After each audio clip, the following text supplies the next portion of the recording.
Some stories begin with a hero, but this one begins with a man who never believed he still was one.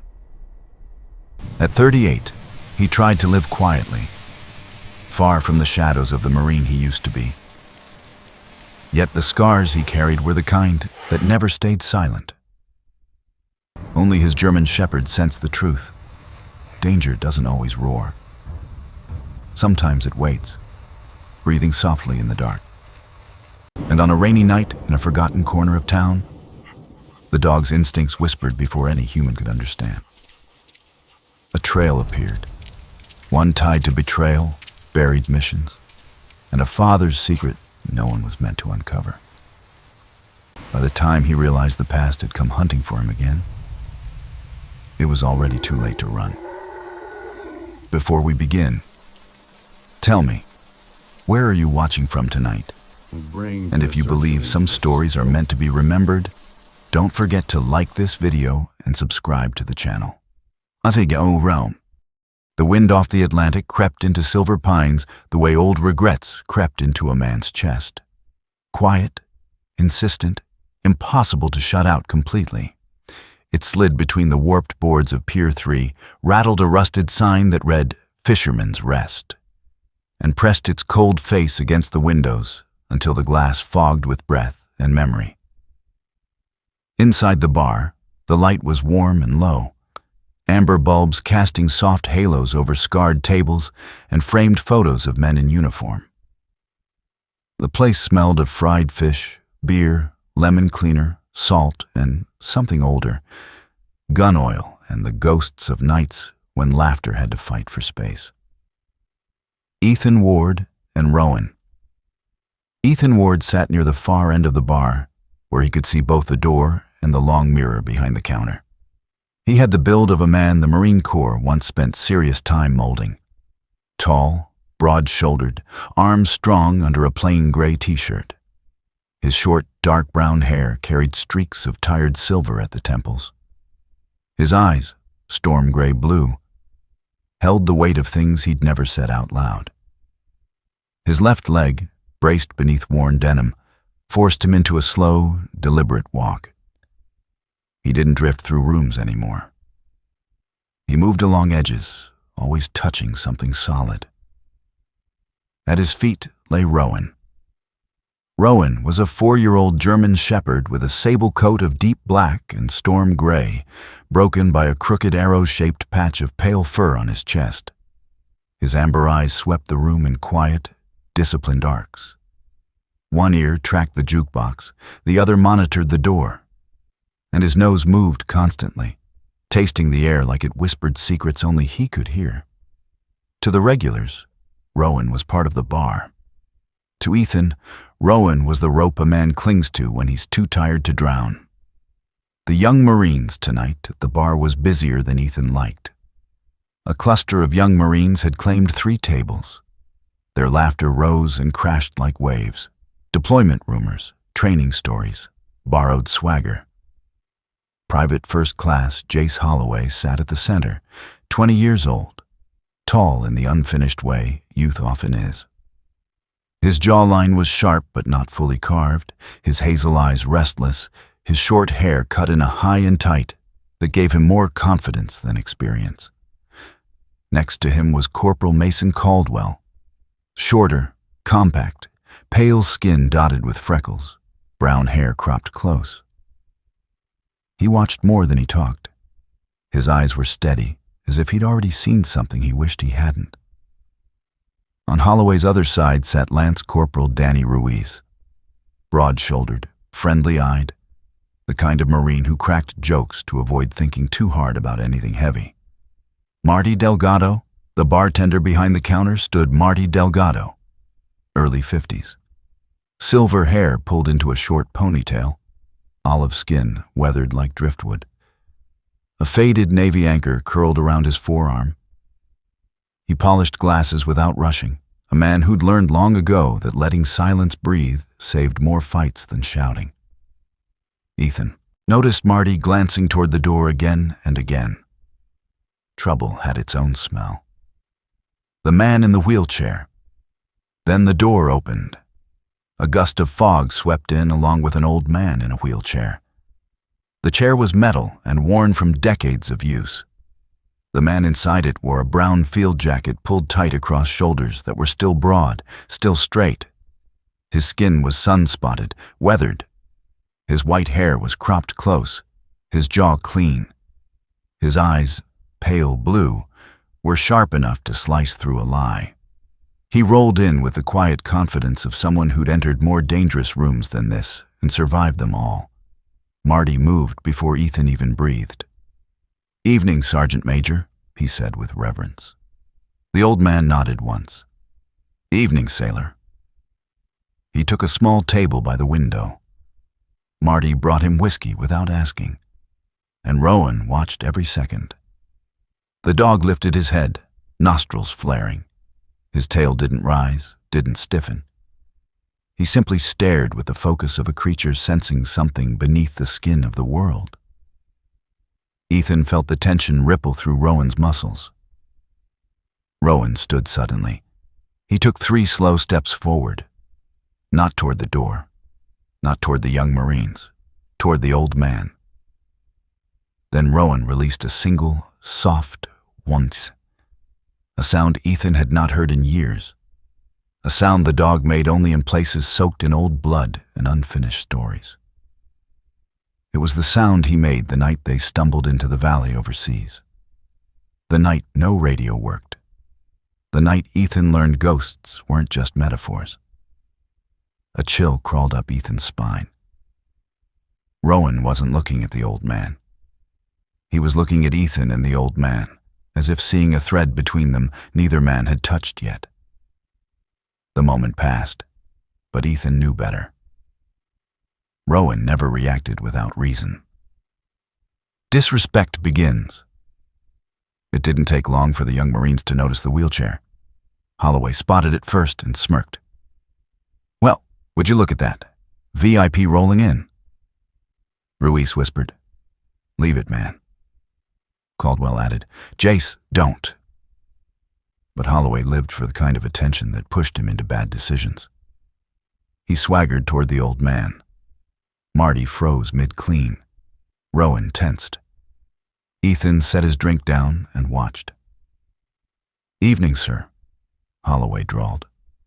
"You lose your bingo group or just roll in for the veteran discount?" A few Marines laughed. The old man didn't. He swirled his whiskey, then raised his eyes, cold, patient, unafraid. "Son," he said softly, "I stopped playing games a long time ago." Holloway snorted. "Yeah? Then where'd you serve? VA parking lot?" Caldwell stood halfway. Ruiz winced. Rowan rose to full height, steady, silent, ready. The line gets crossed. Holloway leaned in. "Come on, Grandpa. You got a jacket? What's your story, or is it just decoration?" The old man's jaw twitched. He turned fully, eye to eye with Holloway. "You want a story? Answer me something first." Holloway blinked. "What? What's your MOS?" 0311, rifleman," Holloway said, straightening automatically. "Good," the old man murmured. "Then maybe you'll understand this." He lifted his glass. "There was a valley once, far from here. 32 Marines went in. 29 came back." He set the glass down gently. "You were standing in front of the man they followed out."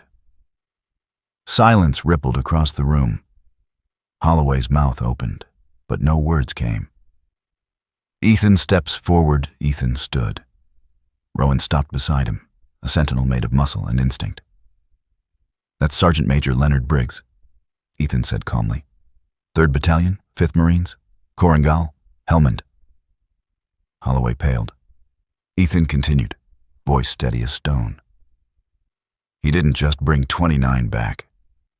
He stayed on the ridge when the rest withdrew. Called fire on his own position so his men could live. They made his name a rumor because the truth scared people." The young Marine stared at the old man, seeing him for the first time. Holloway swallowed hard. "I didn't know." "No," Briggs said. "You didn't. Ignorance is forgivable. Disrespect isn't. Rowan's silent salute. Then Rowan moved. He stepped forward and gently raised a paw, placing it on the footplate of Briggs's wheelchair. The entire bar froze. Briggs's pale blue eyes softened. His weathered hand lowered to rest on Rowan's head. "You pick your friends well, son," he murmured. It didn't matter if he meant Ethan or Rowan. The moment hit like scripture. Respect restored, Holloway removed his cap, pressing it to his chest. "Sergeant Major, I'm sorry, sir." Caldwell followed, heels together, eyes forward. "Sergeant Major, honored to meet you." Ruiz straightened, his usual grin gone. "Yes, sir." One by one, the young Marines stood and saluted, not with perfect form, but with perfect sincerity. Marty placed a hand over his heart. Ethan felt something deep inside him shift awake, a duty he had tried to bury breathing again. Outside, the Atlantic wind rattled the windows, but now it sounded like applause. And Rowan, still beside Briggs, exhaled softly, as if confirming that this moment, this meeting, was not an accident, but the spark of something much larger still waiting in the dark. The bar emptied slowly after that, like a tide pulling back from the shore. The young Marines finished their beers quieter than they had started them. Their laughter, when it returned, carried a different shape now. Less sharp edges, more weight. One by one, they approached Sergeant Major Leonard Briggs to shake his hand, murmur apologies, or simply whisper, "Thank you." Their voices suddenly too small for everything they wanted to say. Briggs received each gesture with steady calm, as if he had forgiven them before they even realized they needed forgiveness. Leaving the bar, Ethan stayed back, giving the moment to them. Rowan remained beside Briggs' wheelchair, alert and planted like a guardian that had chosen its post. The German shepherd kept his paw on the footplate of the chair until Briggs finally brushed it off with a rough, affectionate pat. Gradually, the bar thinned out. Caldwell and Ruiz left with quiet nods. Holloway lingered longest near the door, hat in hand, head bowed, then stepped out into the fog without another word. Marty moved in slow circles, wiping tables but never straying too far. Outside, the wind grew harsher. It rattled the door and tapped the windows like impatient fingers. "You planning to camp here all night?" Marty finally asked. Though directed at Ethan, his eyes slid toward Briggs. Ethan exhaled. "Wouldn't be the worst idea." "My electric bill thinks otherwise," Marty grunted. Then, softer, "And the dog won't sleep until he knows where that man ends up." Rowan proved Marty right by walking to the back door and waiting there, tail still, head slightly tilted as if marking attendance. Ethan sighed. "That's one vote." Briggs chuckled dryly. "Guess I'll accept the escort." Into the fog. They stepped into the cold. Fog swirled along the pier, swallowing street lamps and stretching shadows into long, uncertain lines. Ethan's battered blue pickup sat in the alley behind the bar. Rust creeping along the wheel wells. The Marine Corps sticker faded on the bumper like a memory refusing to wash away. He lowered the tailgate with a rusty clank. "Chair can go back here," Ethan said. "Seat's not first class, but it doesn't bite." Briggs maneuvered his chair closer. "Haven't flown first class since Nixon was president." Together, with practiced efficiency and careful leverage, they lifted him from chair to seat. The old man's body felt both lighter and heavier than expected. Light in weight, heavy with years. When they settled him in, he released a long breath that fogged the windshield. Ethan folded the chair, slid it into the truck bed, and Rowan hopped in behind it before jumping inside the cab, taking his usual post behind Ethan's shoulder. "You always drive wounded strays home?" Briggs asked. Only the ones my dog approves of, Ethan replied, turning the key. Quiet roads, quiet truths, silver pines at night felt smaller, compressed by fog and narrow streets. Houses leaned closer together, whispering old secrets under dim streetlights. A foghorn moaned somewhere in the distance. They drove in silence at first. Briggs watched the passing lights. Ethan watched the road. Rowan watched both men, golden eyes flicking back and forth as though monitoring an unseen conversation. You didn't have to stand up for me back there, Briggs said eventually. You didn't have to carry 32 men into that valley, Ethan answered. Briggs almost smiled. Fair enough. The truck rumbled on. But you looked at me, Briggs added quietly, like you knew something you shouldn't yet. Ethan gripped the wheel a little tighter. Let's just say I've heard enough stories to know the difference between myth and the men behind them. From who? Men who made it back, Ethan said, voice tightening, and men who didn't. He glanced in the rear view. Rowan was still watching Briggs in the mirror, head slightly tilted. And a dog, Ethan added softly. Who doesn't forget? A shadow on the road. They were nearing the outskirts of town when Briggs stiffened. His gaze shot to the side mirror and his fingers dug into his knee. You got a tail, he murmured. Ethan checked the rear view. At first, nothing. Just fog and distant halos of streetlights. Then a pair of headlights appeared, far enough to pretend coincidence, too steady to be coincidence.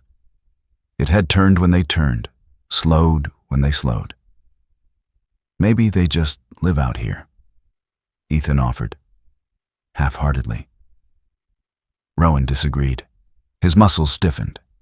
He turned fully toward the back window, ears pricked, teeth bared just enough to show restraint, not aggression. A low, controlled growl vibrated in his chest. Not a fan of paranoia, Ethan murmured, but he doesn't growl unless something's wrong. You're not imagining this, Briggs said. I've had shadows like that for months, different cars, same distance, same behavior. You tell anyone? I told a VA doctor once, Briggs said bitterly. She wrote hypervigilance in my chart. Ethan bit back a curse.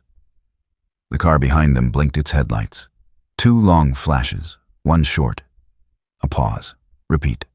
A strange, deliberate rhythm. Ethan frowned. Maybe he hit the switch? Briggs slammed a trembling hand against the dashboard. No, that's a convoy signal, from the old routes where radio chatter got men killed. He swallowed hard. They're not just following us. They're talking to us. Ethan's pulse thudded once, hard. To who? He asked. Briggs turned, voice hoarse. To me, and to anyone else who lived through Iron Meridian.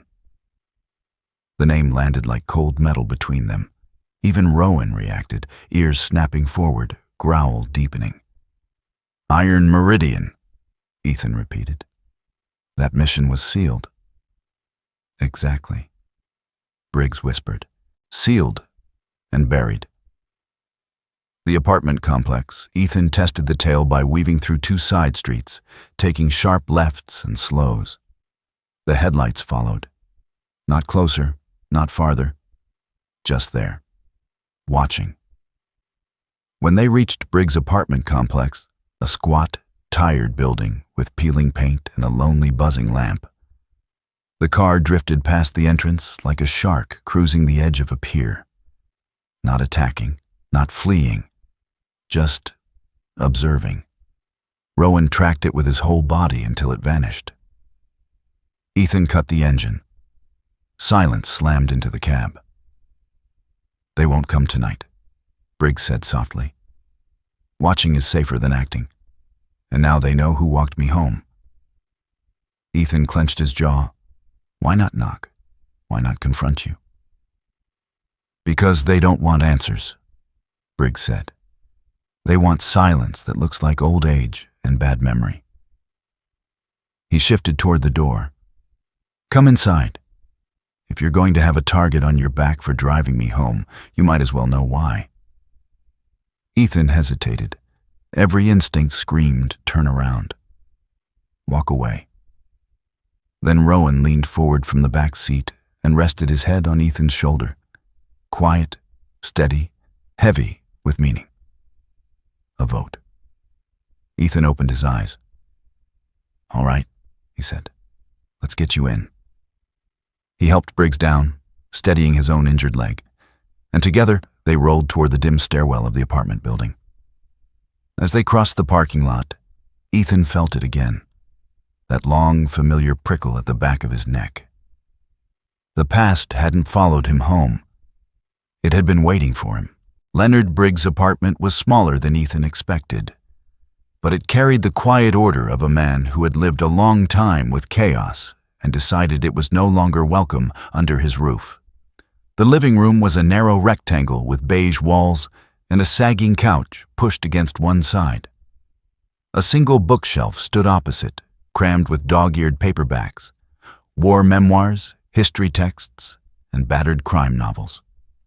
On the wall above it hung one framed photo, a black and white image of a young Marine platoon, uniforms crisp and faces open, the desert behind them a washed-out haze. Briggs rolled inside without turning on more light than the single lamp near the couch.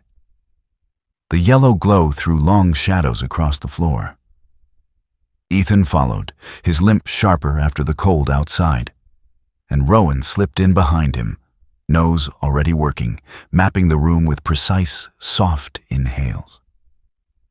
The German shepherd moved carefully, nails ticking across the laminate floor.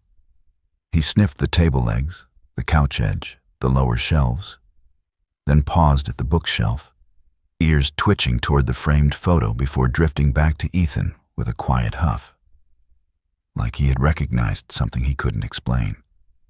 Not much to look at, Briggs said, maneuvering his chair to face the room. Landlord calls it cozy. I call it cheap. There was humor in his voice, but welded beneath it was something heavier. An old weight a man learns to carry without letting it bend his spine.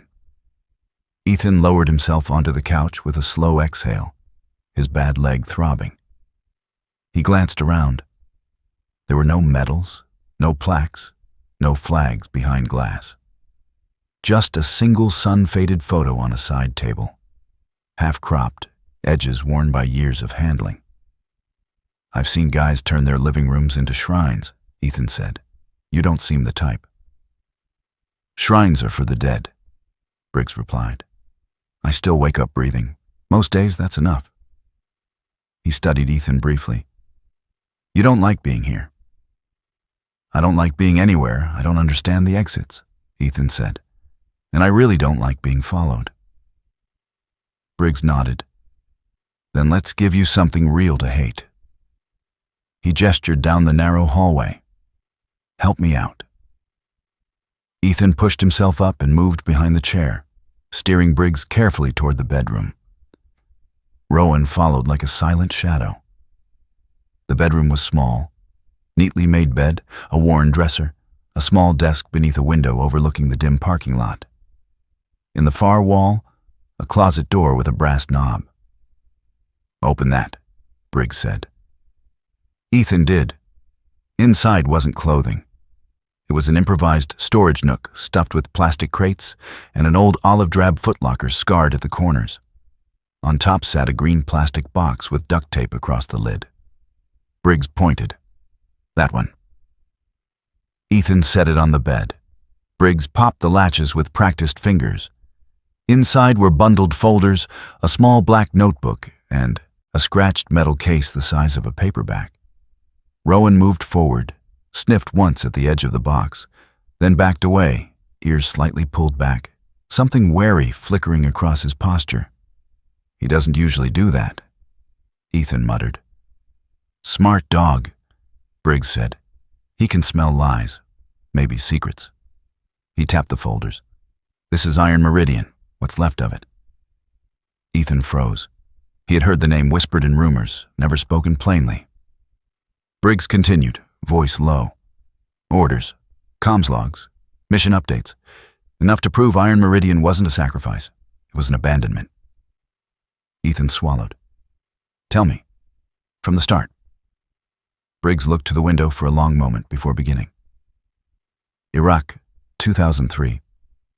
But not the version anyone printed." He described the Ghost Unit. No insignia, no patch. A hand-picked team built to leave no trace.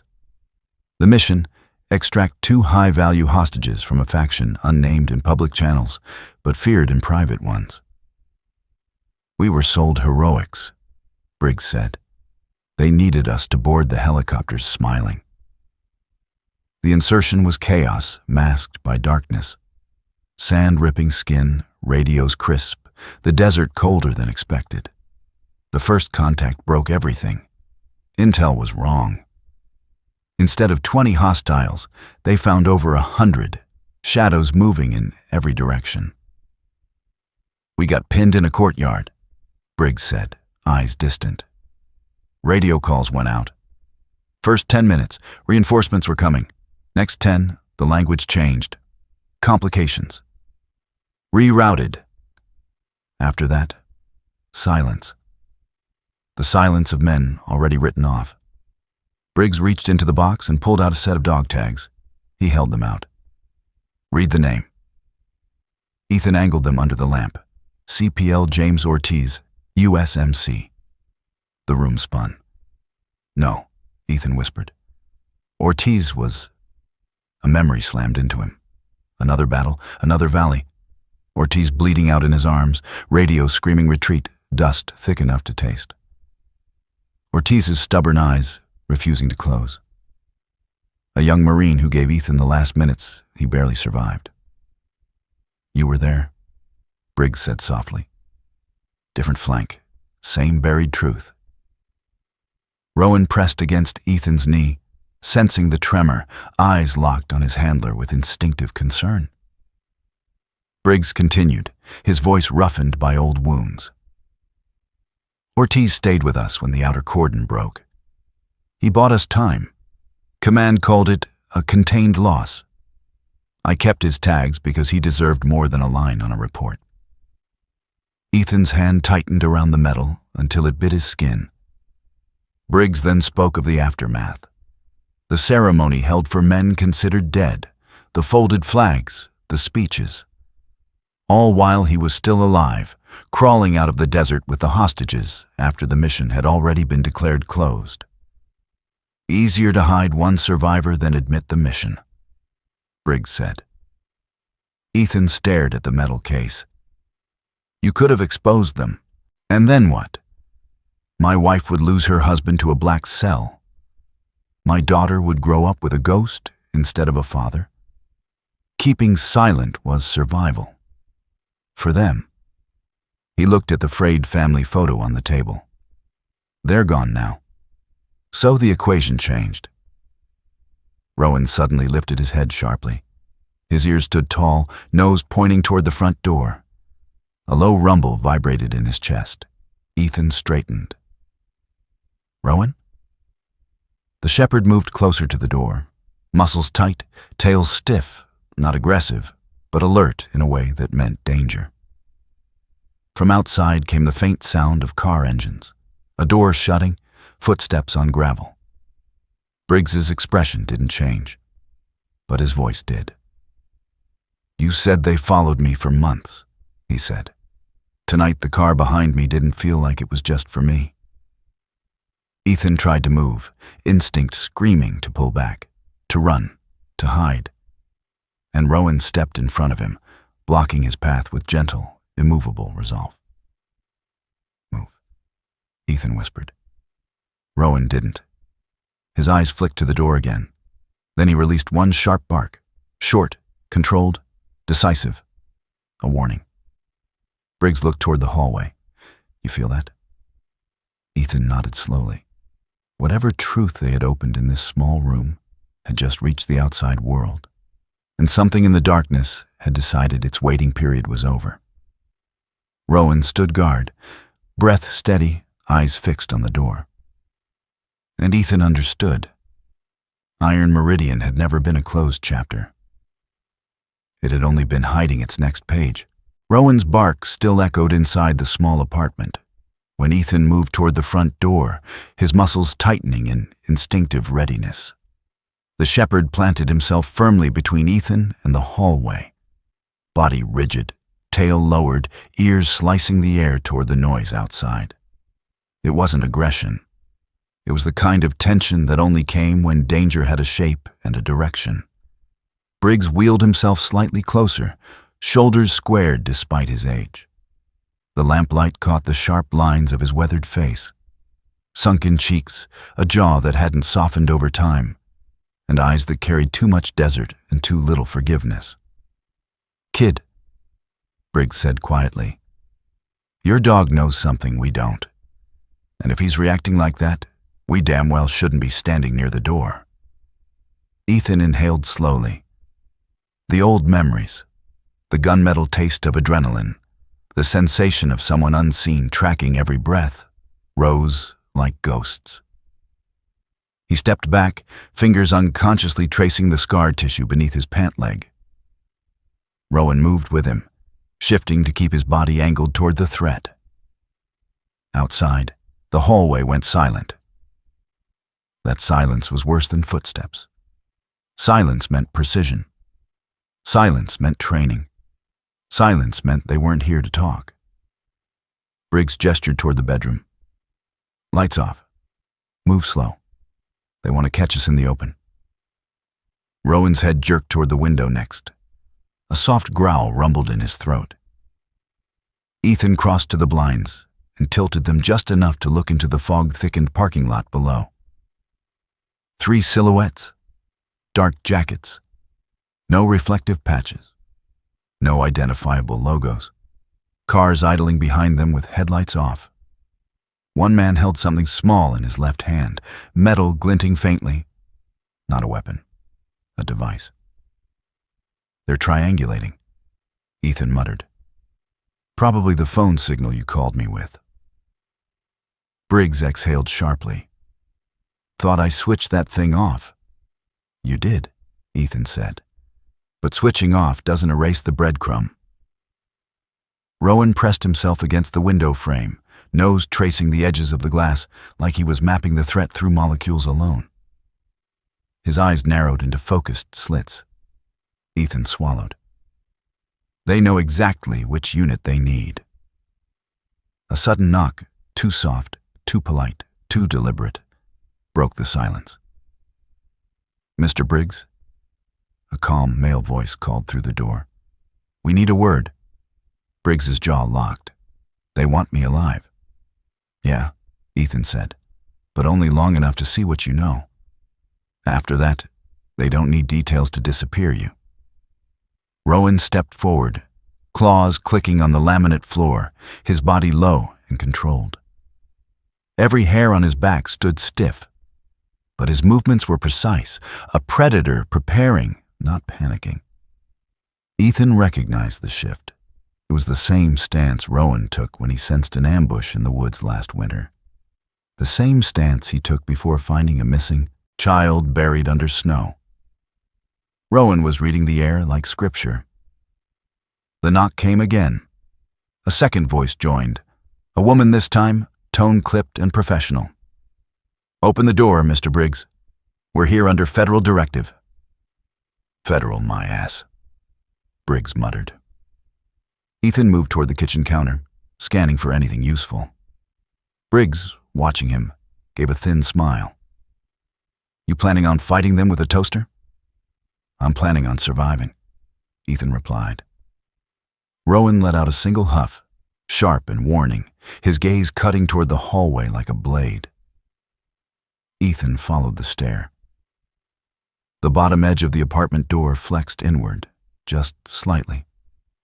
Enough to tell Ethan someone outside was testing the hinges. Pressure applied near the lock. They weren't waiting for permission. Rowan suddenly lunged halfway down the hallway and planted himself before the door, not barking, not growling, just staring. His body went unnaturally still. Ethan had seen that look before. Once in Afghanistan, when Rowan's training partner, a bomb detection shepherd, had frozen the exact same way. Moments later, they discovered a tripwire inside a collapsed doorway. Rowan wasn't sensing danger. He was sensing someone familiar. Briggs noticed too. His eyes sharpened. He's reacting like he knows a scent. Ethan stiffened. But Rowan's never met these guys. Not here, Briggs said, voice dropping to a dangerous whisper. But maybe somewhere you haven't told me about. A battlefield. A place dead men walk. Rowan's pupils dilated, ears pivoting toward something on the other side of the door. Someone outside shifted their stance. Rowan growled. And Ethan understood. One of the men out there had iron meridian on his skin, or his clothes, or his past. And Rowan could smell it. The lock clicked, not broken. Bypassed. A pin slipped, a hinge loosened. They were professionals, quiet, efficient, surgical. Ethan grabbed Briggs's chair. Back room, now. But Briggs didn't move. I'm done running. Well, I'm not, Ethan snapped. Rowan's not either. Rowan moved backward beside Ethan, keeping his body shielded between the door and the two men he guarded. Ethan grabbed the metal case off the bed, the one containing the iron meridian files, and shoved it beneath his coat. Briggs saw the movement and whispered, almost surprised, "You're taking it?" Ethan answered without looking at him, "Because they can't leave with it." A faint metallic slide sounded from the hallway, a tool being holstered. Rowan's growl deepened. "Bedroom window," Ethan whispered. "Fire escape." Briggs hesitated, then nodded once. "Go." Ethan pulled Briggs's chair toward the back hall just as the front door eased open, slow and soundless. Light from the hallway spilled across the floor in a thin, predatory line. A shadow stepped inside. Tall, broad-shouldered, wearing a dark tactical coat. Clean-shaven, angular face, severe jawline. Early 40s. Sharp eyes. Cold gray, the kind of gaze no longer belonging to a man who believed in orders, only in outcomes. Another figure entered behind him, shorter, wiry, with a shaved head and a faint scar cutting across one eyebrow. The kind of man shaped by back alley missions, not desks. Neither wore badges. Neither announced authority. They didn't need to. The taller one spoke softly. "Mr. Briggs, we only want to talk." Ethan's hand tightened on the wheelchair grips. Briggs's voice drifted back, low and bitter. "Funny. That's exactly what they said before they declared me dead." The tall man stepped farther inside, scanning the room with clinical precision. His gaze landed on Rowan. Rowan snarled, a deep, guttural sound that didn't come from fear, but recognition. The man's eyes flicked downward for half a second. He knew the dog, or the dog knew him. But he didn't step back. He whispered something Ethan couldn't fully catch, but it sounded like, "Still operational." That chilled Ethan more than the footsteps. Rowan braced, hackles rising like a crown of thorns down his spine. Ethan pushed Briggs faster down the hall. The window was only 20 feet away, but distance felt like an ocean with two professionals in the doorway. The shaved-head agent moved first. "There's nowhere to go." Rowan dashed forward 5 steps, so fast Ethan barely saw him, and unleashed a bark so explosive the air vibrated.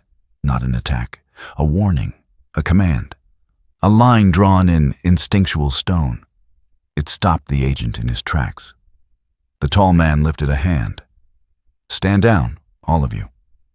Ethan didn't. He shoved open the bedroom window. Fog rushed in, cold and sharp. The fire escape clung to the building's outer wall like a skeleton. "Briggs, move!" He hauled the old man toward the opening. Rowan backed toward them, step by step, guarding their retreat with calculated precision. But before they could climb through, the tall man spoke again. "Ethan Ward," he said. Ethan froze. Briggs twisted in his chair. "They know your name?" The man's voice stayed eerily calm. "We've been watching you since Fallujah." Ethan's heart slammed once, hard enough to hurt. They didn't come for Briggs. They came for both of them. Rowan pressed his body against Ethan's thigh, trembling with focus, waiting for one order. Outside, an engine revved. Below the fire escape, another figure stepped into view, this one holding something metallic, not a gun, a portable jammer. They were cutting every exit at once. "Ethan," Briggs whispered, "you better have an idea." The men in the doorway advanced. Rowan growled, and Ethan realized. They weren't escaping this apartment quietly. Not tonight. The room felt smaller with his name hanging in the air. Ethan Ward. The tall operative had said it like a verdict, not an introduction. Ethan's fingers tightened on the back of Briggs' wheelchair. The old man's hand gripped the armrest, knuckles bone white. Rowan stood between them in the hallway, body angled toward the living room where the intruders waited. The dog's muscles were coiled. His fur rose in a narrow ridge down his spine, but his movements stayed controlled, precise, measured, the way only a trained animal on the edge of action could be. "Step away from the window and sit down," the shaved head agent called from the living room. His voice was rough, like gravel rolled in glass. "No one needs to get hurt tonight." Men who say that sentence already made a list of who they're willing to hurt, Briggs muttered. Ethan's heart pounded, but his breathing slowed, a habit drilled into him long ago. Slow breath, slow hands, fast decisions. He scanned the room, window, fire escape blocked, doorway controlled, 2 men inside, 1 outside with a jammer. Rowan's ears flicked backwards as if tracking Ethan's thoughts. "You still remember how to fall?" Ethan asked quietly, eyes on Briggs. The old man shot him a sideways squint. "Son, I've been falling for 20 years. What are you thinking?" Ethan's gaze lifted toward the far corner of the bedroom. The ceiling sagged just slightly, paint cracking around a faint square outline. Old building, old maintenance access. He had noticed it when they came in. He hadn't planned to need it. "I'm thinking this complex was built in the 70s, Ethan said, and landlords back then hid their sins above the ceiling. Briggs followed his gaze. Huffed. "You are not dragging me into a crawl space. You want to stay here and let them bag you?" Ethan murmured. "They know my name. That means they know yours. We're past polite conversations." Rowan took a step toward the doorway, then back again, like he was herding both men toward the far wall. His eyes never left the dark rectangle of the hall. In the living room, the tall operative's voice floated down the corridor, cold, calm, unpleasantly confident. "Mr. Ward, if you walk out now, we can still fix this? You were never the primary concern. You're a variable. Don't make yourself a liability." Ethan closed his eyes for one controlled breath. They had his service record, his injuries, his past. They were counting on him to act worn out and predictable. But they didn't know Rowan. "Briggs," Ethan whispered, "you still trust me?" The old man lifted his chin. "You're the only one not trying to file me away. So yes, for tonight. Then we're going up." Ethan grabbed a chair, stepped on it, and pushed at the sagging plaster. It cracked with a gritty tear, dust raining down in a choking curtain. Above, a dark hole opened, smelling of insulation, and old beams. The building groaned like it objected. "Ward?" The shaved head agent snapped from the hall, footsteps moving closer. "Don't." Ethan dropped down, ignoring the sting in his bad leg. Rowan was already poised beneath the opening. "Up," Ethan whispered. The shepherd jumped in one smooth motion, claws scraping before catching the wood. He hauled himself into the darkness like the confined space meant nothing. A soft thump signaled he had landed.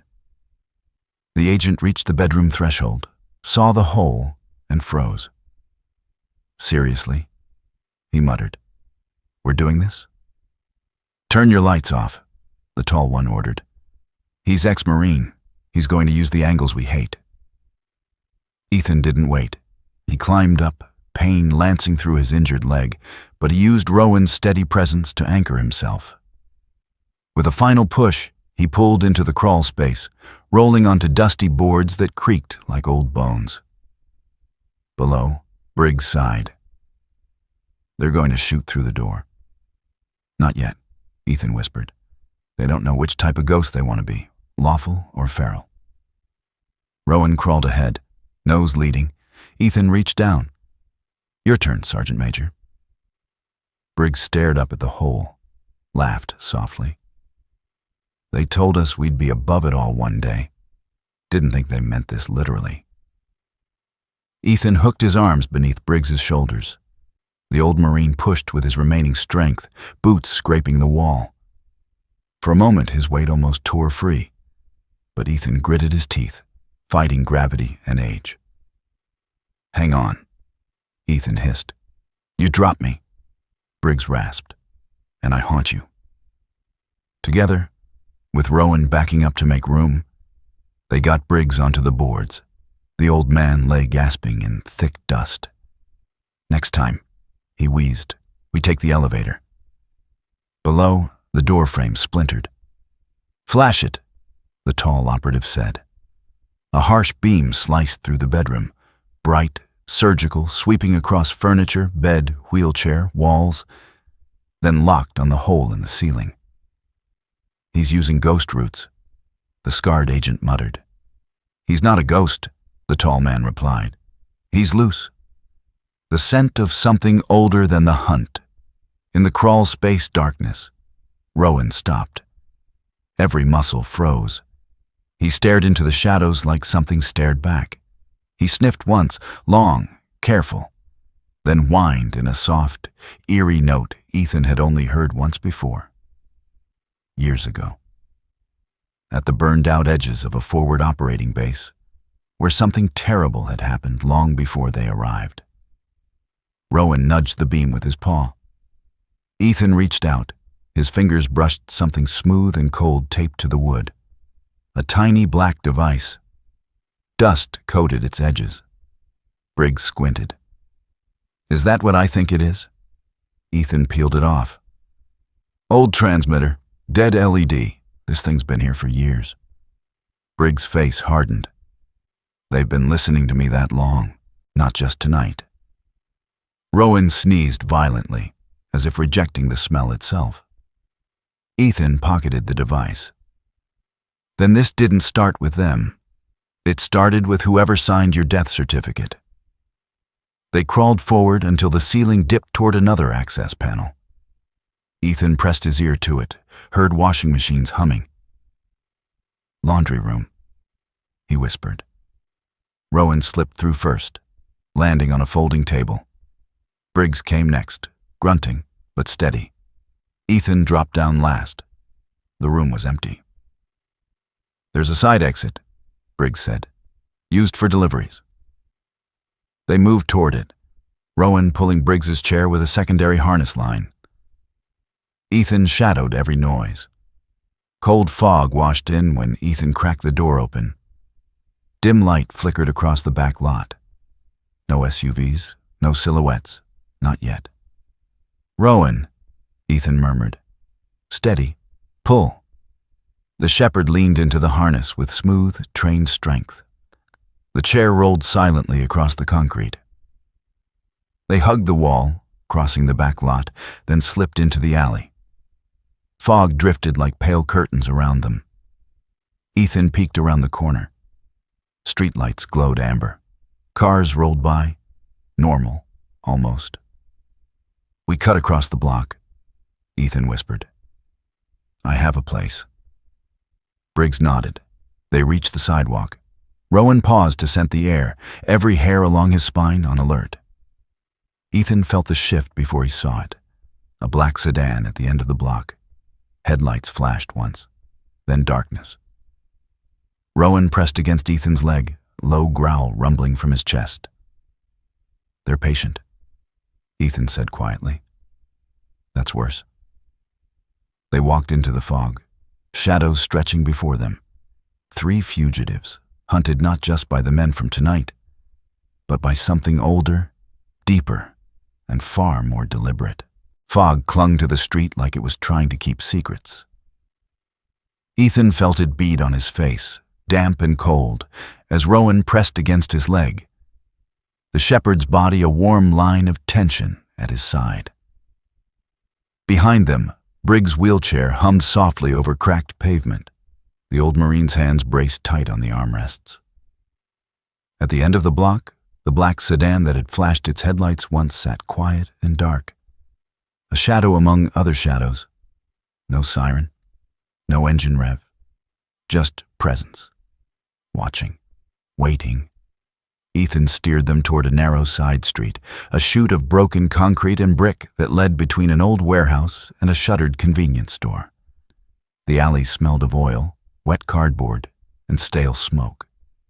A single security light flickered above a back door, turning the fog into a restless halo. "You sure about this?" Briggs asked. "Alley's better than the main road," Ethan said. "Less sight lines, fewer civilians. If they want to move on us, they have to commit." "You always talk like that when you walk into a funnel?" "Only when I plan to walk out of it." The blocked exit. Rowan moved ahead a few steps, nose working, tail low. He checked every shadow, every trash bin, then circled back to Ethan. Clear. For now. Halfway down the alley, an engine growled, not behind them, but ahead. Headlights swept past the opening and then angled directly into the alley. A dark pickup truck rolled forward and stopped, blocking the far exit. 2 men stepped out. The first one drew the world's attention without trying. Tall, broad, mid-40s, a body built by real war, not a gym. Dark blonde hair cut close, beard thick, rough, and streaked with gray. A white scar carved from his lower lip to his chin. A reminder of violence he survived, or inflicted. His pale blue eyes were cold enough to freeze the fog. He wore a field jacket, charcoal shirt, jeans, and boots built for kicking down doors. The second man was wiry, narrow-faced, buzz-cut, hoodie half hidden under a leather jacket. His movements were quick, nervous, efficient. Not cops, not amateurs. Something in between. "Well," Briggs murmured. "That's new." Rowan stepped forward, hackles rising. The tall man finally spoke, his voice low, lazy, and dangerous. "Evening, Sergeant Ward." Ethan froze. He hadn't heard that rank in years. "The man with a name." "You're not with the suits from the complex," Ethan said. "No. They ask questions. I clean up when questions don't work." "You got a name?" The man's jaws shifted. "Dane Calder. Most people who know it don't say it twice." Ethan's memory flickered. After-action rumors, contractor lists, whispers of a Marine gone private and never refusing a contract written in blood. Calder saw the recognition in his face and didn't bother hiding the small, humorless smile. "We've been circling each other for years, Ward. Different continents, same ghosts." Rowan leaned forward, nose lifting in the fog. He sniffed once, twice, then stiffened. Something in Dane's scent unsettled him. Ethan felt it instantly. Rowan wasn't sensing threat. He was sensing memory. "You're not here for reunions," Ethan said. So, say what you want. Calder nodded toward Briggs. I came for him. And whatever he's carrying that everyone pretends never existed. Briggs' jaw locked. You work for them. The ones who buried Iron Meridian. I work for whoever pays. But yes, tonight the check's signed by the people who liked your file better when it ended with KIA. Rowan's growl deepened. Then Calder said something he had no right to know. I read the report about Kunar. How your dog chose you over the extraction route. Command called it asset bias. I call it loyalty. Shame we're all going to watch it tear him apart. Ethan's heart slammed to a stop. That report was sealed. Only people deep in the chain had access. Rowan looked up at him, golden eyes wide, not scared, but confused, like he too sensed someone had rifled through his soul. For the first time, Ethan wondered, how long have we been watched? How much have they read? The cost of a ghost unit. Calder's face shifted. My brother died in that courtyard your team was supposed to clear. Recon, wrong briefing, wrong place, same bloodbath. They handed me a folded flag and a clean lie. Briggs swallowed hard. That wasn't Iron Meridian's fault. No, Calder said. But it was your ghost unit they wrote out of the story. And someone decided my brother's death needed a sweep, not justice. His eyes burned. This wasn't just business. This was personal. The offer no one would take. Here's the deal, Calder said. You hand over Briggs. You hand over the data. You two walk away breathing, even the dog. Ethan let out a small, dark laugh. You don't believe that any more than I do. Belief doesn't matter. Deliverables do. Rowan stepped in front of Briggs's wheelchair, planting his feet, chest expanding as he stared at Calder with a deep, vibrating growl. You really think, Ethan said softly, that after what they did to him, I'm going to hand him over? I think you've seen bad endings. Sometimes the least ugly option is the only one left. Calder stepped closer. His partner's hand brushed his waistband. The tension snapped like a wire. The breakout. Rowan, Ethan whispered. On me. Rowan's body shifted, eyes cutting sideways toward a dented metal trash can leaning against the wall. Ethan didn't look at it directly, didn't give anything away. 3 steps, he thought. 4 seconds. Rowan waited. Calder took another step. Now. Rowan exploded into motion. Not at Calder, but at the trash can. His shoulders slammed into the metal. The can toppled, lid clanging, bottles exploding across concrete. The alley became a thunder chamber of echoing violence.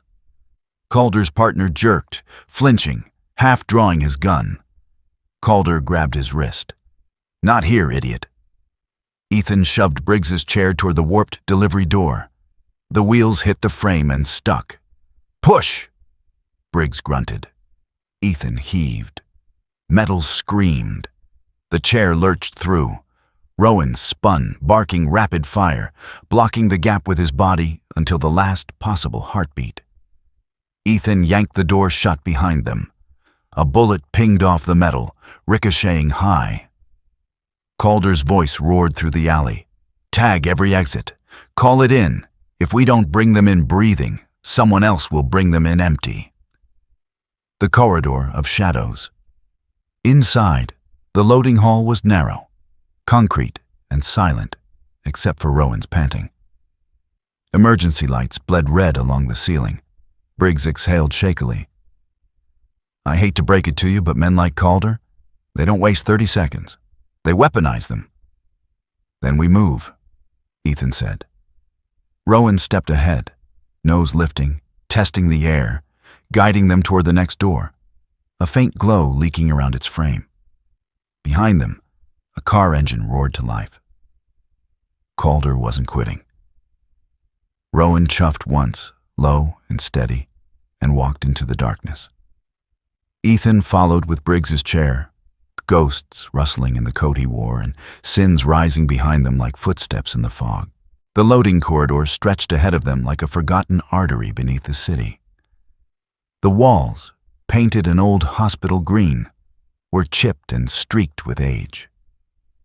Emergency lights pulsed faintly along the ceiling, each flicker throwing long shadows across the concrete.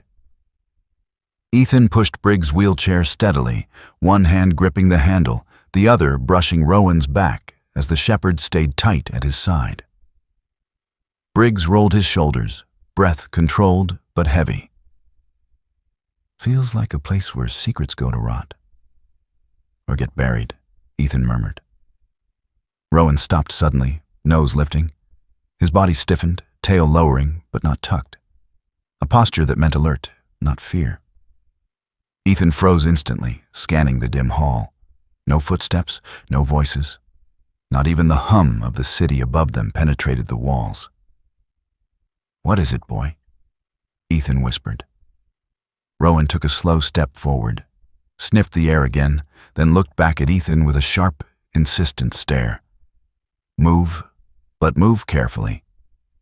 Ethan tightened his grip on Briggs's chair. "We keep going, but we stay ready."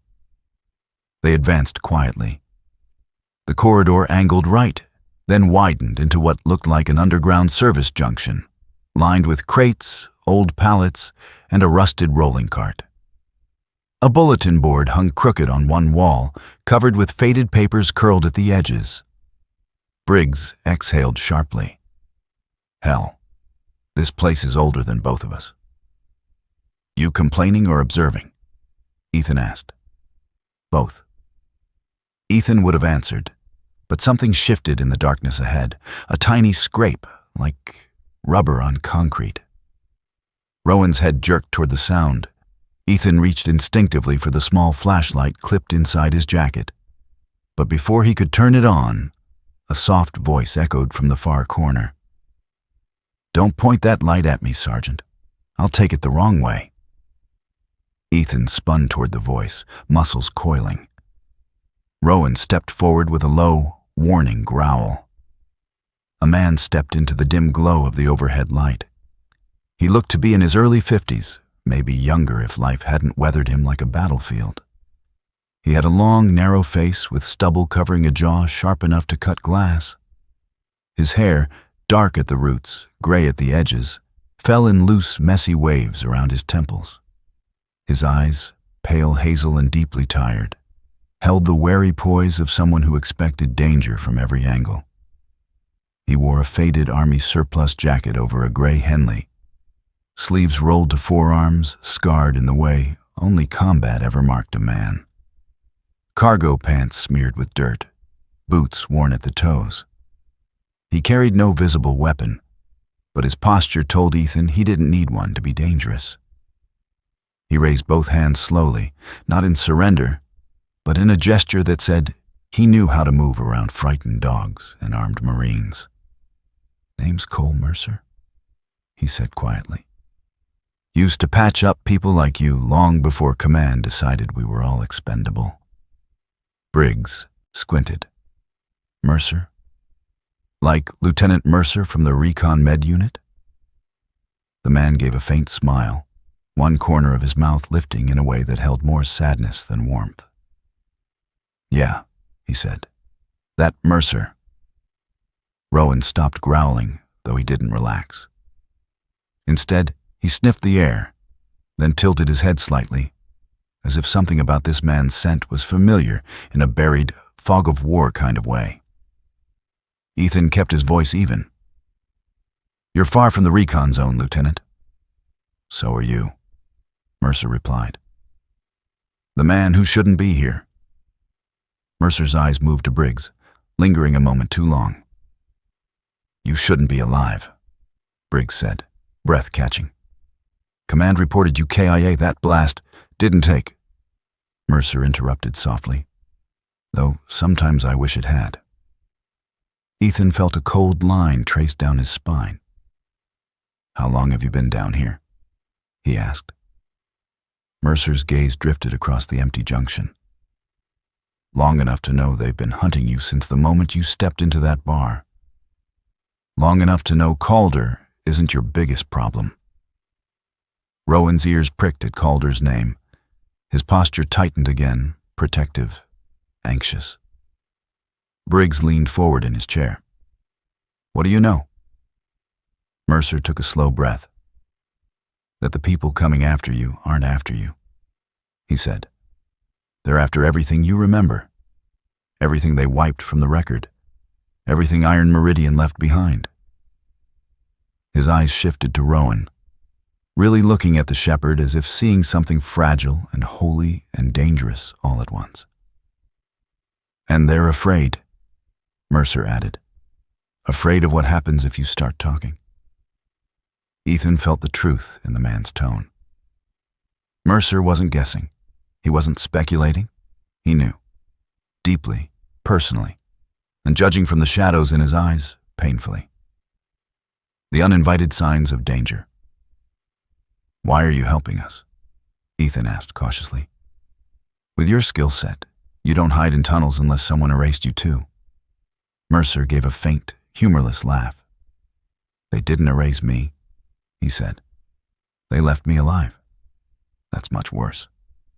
Before Ethan could reply, Rowan stepped forward, staring at Mercer's boots. The shepherd sniffed once, then jerked back slightly, head turning toward the far left corridor with sudden urgency. Briggs stiffened. What's that? Another scent? Rowan growled, not loud but sharp. Ethan followed the dog's gaze. At first, he saw nothing but fog creeping along the floor like a living thing. Then he heard it. A faint hum, mechanical, growing louder. Mercer's face hardened. They found another entrance. How many entrances are down here? Briggs snapped. More than the building code knows about, Mercer replied. Old prohibition tunnels, maintenance shafts, smuggling routes. Take your pick. Ethan braced himself behind Briggs's chair. Which way out? Mercer pointed toward a narrow hallway branching off to the right. It sloped downward sharply, disappearing into darkness. That leads to an old storm drain system, he said. If you're lucky, it's not flooded. And if we're not lucky? Ethan asked. Then you'll wish you stayed with Calder. Mercer answered. Downward into the unknown. They moved quickly. Ethan pushed Briggs's chair while Rowan trotted ahead, ears flicking, checking the ground with every step. Mercer kept pace beside them, his breathing steady, legs sure despite years clearly spent off the battlefield. What happened to you after Iron Meridian? Briggs asked quietly. Mercer didn't look at him. Same thing that happens to ghosts. We drift, we wait. And eventually, someone comes back to finish the story we weren't allowed to tell. The hallway narrowed until it barely fit the wheelchair.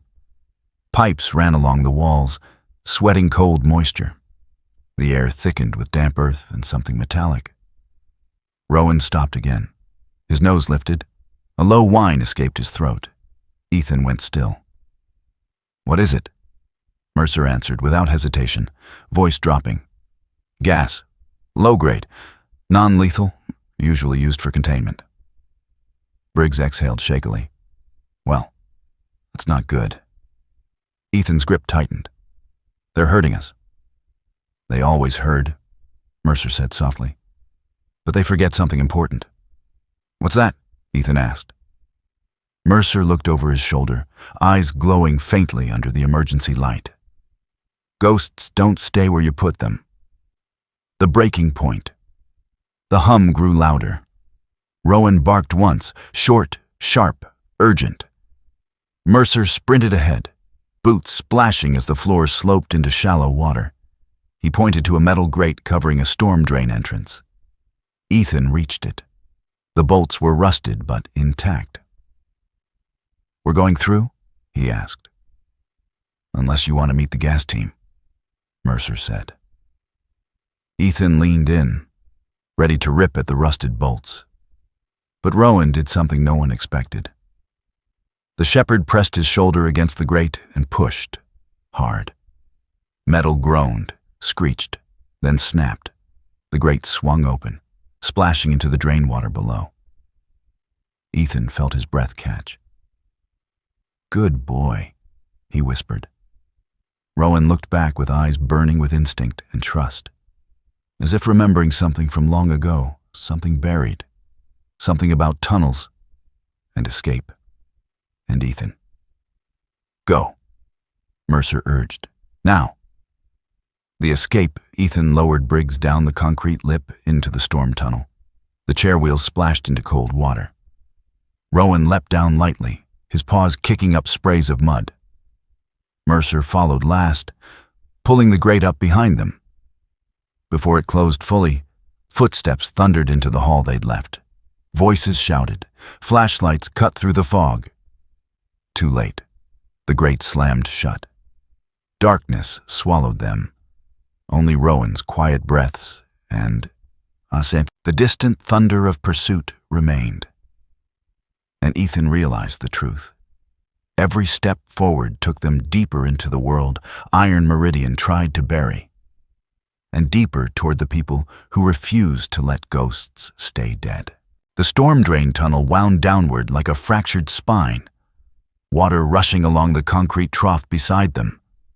The ceiling lowered, the air thickened with damp grit, and Rowan's paws splashed softly as he led the way.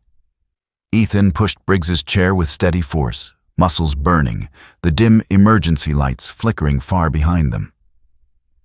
Mercer followed close, his boots hitting the water with a quiet rhythm, his breath steady despite the pace. Far above, faint echoes of footsteps and radio static drifted from the access points. Ethan didn't know how many teams had entered the tunnels, only that they were coming fast. Briggs's voice broke the silence, roughened with exhaustion and something deeper. "Rowan's moving like he knows where he's going." "He always knows," Ethan said softly. Rowan stopped at a fork in the tunnel. Left was pitch black. Right carried a sliver of faint orange glow, almost like candlelight reflecting off wet stone. Rowan glanced back, eyes sharp with instinct. "This way." "Right," Ethan said. "Let's move." They turned into the glowing path. The walls widened just enough to ease Briggs's chair, and old metal pipes ran overhead like ribs. The floor sloped more sharply, forcing Ethan to dig his boots into the concrete to control the descent. Mercer walked closer now, his long stride slowing. "You good?" Ethan asked without looking at him. Mercer gave a small, humorless snort. "Good stopped applying to me a long time ago." Briggs breathed out a shaky laugh. "Welcome to the club." The orange glow grew brighter, and then they saw the chamber. A wide, circular room cut into old stone, water dripping from above. In the center stood an old maintenance pump system, its indicator lights sputtering in amber. On the back wall, a rusted ladder led upward to a metal hatch. "That led to a surface exit?" Briggs asked. "Maybe," Mercer said. "Depends how much the city updated its maps since Nixon." Ethan walked closer, eyeing the rusted hatch. "It's our only shot." Rowan padded forward, sniffing the ladder base. His ears twitched. Something wasn't right. Before Ethan could process it, Rowan's head jerked left. He growled, a deep, low warning that rattled the chamber walls. Ethan spun toward the tunnel entrance. Voices, footsteps, and then Dane Calder stepped into the chamber. Water dripped from his jacket. His pale blue eyes gleamed in the dim amber light. Behind him came two more silhouettes, his wiry partner from the alley, and another man built like a wrestler, bald, square-faced, with the expression of someone who enjoyed compliance more than conversation. Calder spread his stance, boots planted. "This ends here," he said calmly. The standoff in the stone room, Ethan pulled Briggs's chair behind him instinctively, shielding him. Rowan eased forward, hackles high, teeth bared but controlled. Calder lifted a hand toward his men. No weapons yet. His partner frowned. They're cornered. I said no. Calder's tone carved the air like a blade. The two men fell still. Mercer stepped to Ethan's side. His jaw tensed, his eyes darkened. Calder's gaze moved over him slowly. Well, he said. Look who crawled out of the grave. Cole Mercer, the ghost medic. Mercer didn't flinch. Not a ghost. A mistake you forgot to clean up. Calder shrugged. Wasn't my contract. But you signed this one, Mercer replied. Calder's jaw flexed. For just a flicker, regret sifted through his eyes, then hardened back into ice. You know the terms, Ward, he said. Hand Briggs over, hand the files over, and maybe your dog dies old in a backyard. Briggs let out a bitter laugh. You really think a backyard is where this dog belongs? Rowan growled low, stepping further forward, body angled toward Ethan. Protect first, strike second. Calder sighed. You're pushing me, Sergeant. Don't. Ethan felt the tension hum through his bones. No, he whispered. I'm done being pushed. The moment the world stopped, everything happened in seconds. A radio clipped to Calder's vest crackled alive. Team G reporting, gas deployed, target trace, moving to containment. Calder stiffened. He didn't turn the radio off. He ripped it off his chest and threw it into the water with a splash. Ethan blinked. Calder had just rejected a direct order from his own chain. And Rowan sensed it instantly. The shepherd's growl faltered, turning into a confused chuff, head tilting toward Calder as if recognizing a shift in the air, something unexpected, something human. Calder caught the dog's look. His face tightened. He looked at Ethan, and for the first time since the alley, he didn't look like an executioner. He looked like a man standing in the wrong war. But the moment shattered when the bald enforcer stepped forward. Orders are orders, the man grunted. I'll finish it. He reached for his weapon. Ethan moved to shield Briggs, but Mercer stepped forward instead. Don't. The choice Mercer never got to make. Mercer's voice rang through the chamber, steady and deep. You want someone? He said. Take me. The bald man frowned. What? Mercer took another step. You want your contract fulfilled? You want a body? Take mine. Ethan's eyes widened. Mercer? Shut up, Ethan. Mercer snapped without turning. You still have a life. Briggs still has truth to tell. Rowan still has years ahead of him. Me? He laughed softly. I've been borrowing time since Iron Meridian. Calder stared at Mercer. Something pained flickered behind his icy eyes. You don't have to do this. I do, Mercer said. Because someone should have died that day, and I survived by accident. Might as well make it mean something. The bald enforcer lifted his weapon. Ethan reached for Mercer. Rowan barked, loud and sharp. Briggs shouted. Calder turned. But they were too slow. Mercer lunged first. He slammed his shoulder into the bald enforcer, driving him backward into a pipe junction. The weapon discharged, the shot echoing like thunder in the stone chamber.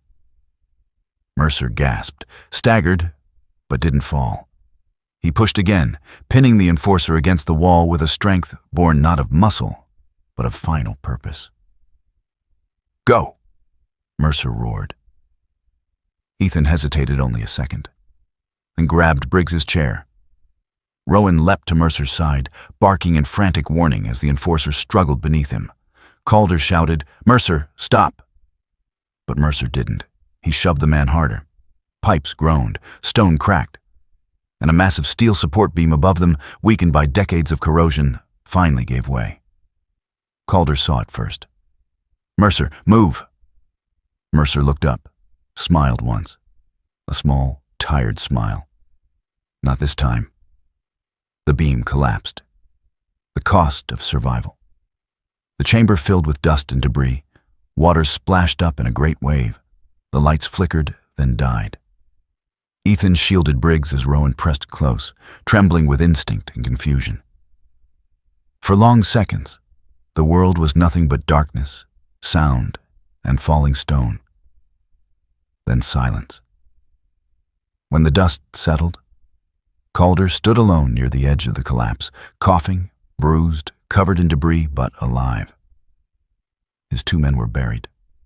Mercer was gone. Calder turned toward Ethan, battered, eyes red, not from dust, but from something older. "He gave himself for you," Calder said quietly. "For all of you." Ethan swallowed hard. He chose his ending. Calder nodded once, a soldier's nod. Then he stepped aside. "I didn't see you leave," he said, "and neither will they." Ethan stared at him. "Why?" Calder's voice cracked. "Because my brother didn't get a choice. Mercer just gave me one." Rowan approached him carefully, sniffed his glove once, then turned away. Calder closed his eyes. Ethan gripped Briggs's chair and moved toward the ladder beneath the rusted hatch. Rowan followed silently, tail low but steady, and as they climbed, Ethan whispered a single promise to the ghost left behind. "Your death won't be another secret." Calder's voice echoed faintly behind them. "Go, before they send people worse than me." Ethan climbed, Rowan climbed, Briggs climbed, and the metal hatch opened to the cold night air above, a world still waiting for the truth Iron Meridian tried to bury. A world where Mercer's sacrifice meant their story was no longer one of ghosts, but of men who refused to stay dead. Sometimes a story like this reminds us that the world is still full of quiet miracles. Not the loud kind that split the sky, but the small mercies God places in the paths of ordinary people. A brave man who chooses sacrifice. A loyal dog who feels danger before it comes. A moment when a life is spared for reasons we may never fully understand. These things are not accidents. They are threads of a design far greater than anything we see. And maybe that is the lesson buried inside this journey. That even in the darkest tunnels of our own lives, there are signs if we look closely. A nudge, a warning, a door that opens when there should have been none. Some call it instinct. Some call it fate. But many of us know it for what it truly is. God's gentle hand reminding us we are not walking alone. If this story touched your heart in any way, please share it with someone who needs a reminder of courage or hope today. Leave a comment, let us know your thoughts, and subscribe to the channel so you never miss another story meant to lift the soul and honor those who serve with love and sacrifice. May God bless you, keep you safe, and guide you through every shadowed place you pass, just as He guided them tonight.